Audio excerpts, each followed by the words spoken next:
Look, I don't care. No, I need to go to work. Car. I need to go to work. I don't care. You can't use that car. Why can't I use the car? Because that's my roommate's car. Look, I don't care. I'm late. I need to go to work. You can't use this is not car. up for discussion. No. You can tell your roommate. No, I need to go. You can't use that car. I need to go. Hey, man, do you need a ride?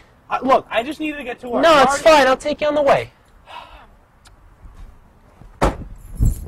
Whatever. I just need to get to work, all right?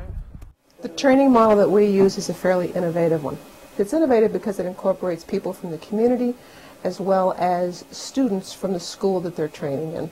You know, there was nothing but positive things that was going to come out of it.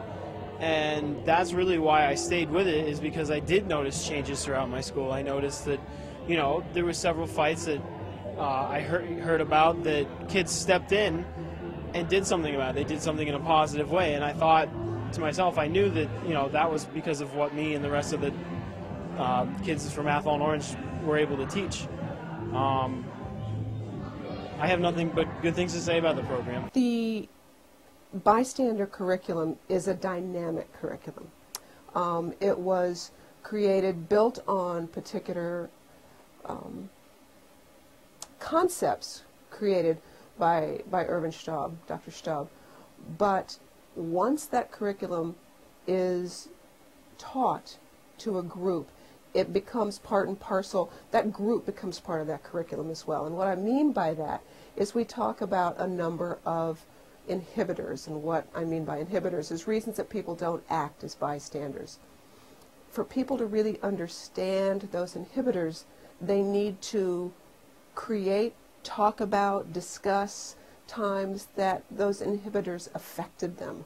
So when you talk about pluralistic ignorance, which is kind of hard to wrap your brain around, once you describe to people, oh, that's the time when I tried not to notice that guy shoving that girl. All of those things come out and they're part of that group's discussion, and it becomes a living curriculum in that way.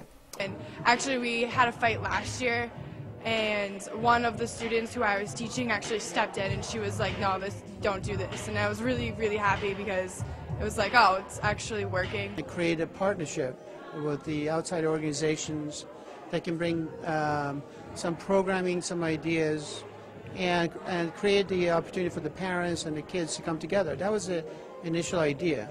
What happened to continue on was the opportunity to be involved in so-called active bystander. And the more we learned, the more we feel it was appropriate and aligned to our strategic planning we had.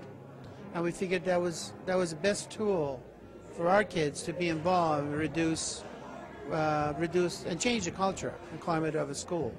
And I think it's been really effective. You know, showed our dropout rate, student dropout rate, went from 5.6 to 2.4% in such a short period of time. And these are one of the programs that really made the impact, I think. What the Active Bystander program does, it does provide the secure cultural environment for our kids, in my opinion. Oh my God! I am so sick of this! You're sick of this? I can't stand You this don't even anymore. understand me anymore! No. Oh You my have no God, it's idea, like no. 3 things that are like so important. Whatever, I hate you. You always do this. Why are you always doing this to me? Get away from me. No! Get away I am from so me. sick. You don't even understand how I feel right now. Get away.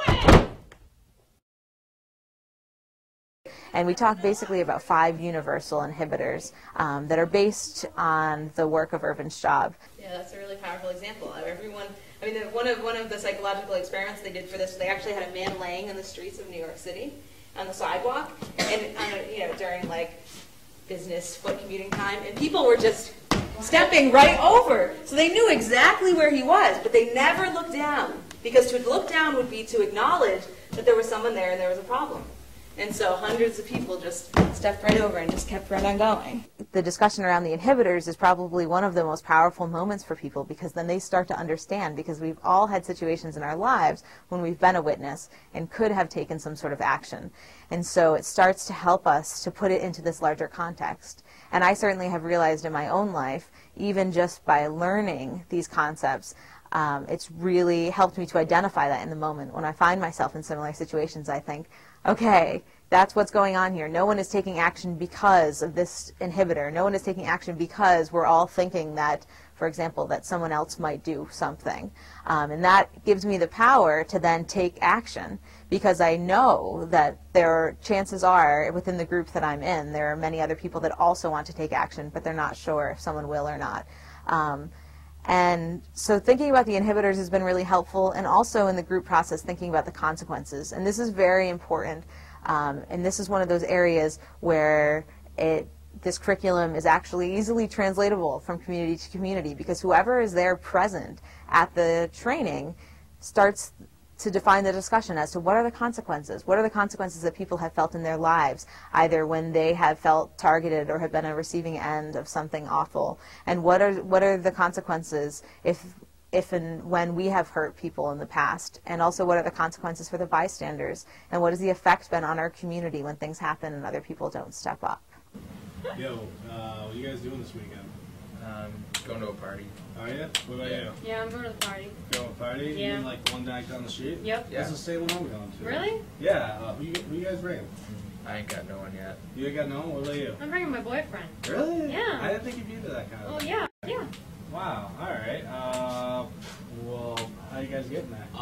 Guys, I think she's trying to get through here. Hmm? Oh, I'm sorry. Sorry, ma'am. Thank you. Thank you very much. I was in a class this morning with a group of 8th graders, and we were talking about the evolution of helpful and harmful actions.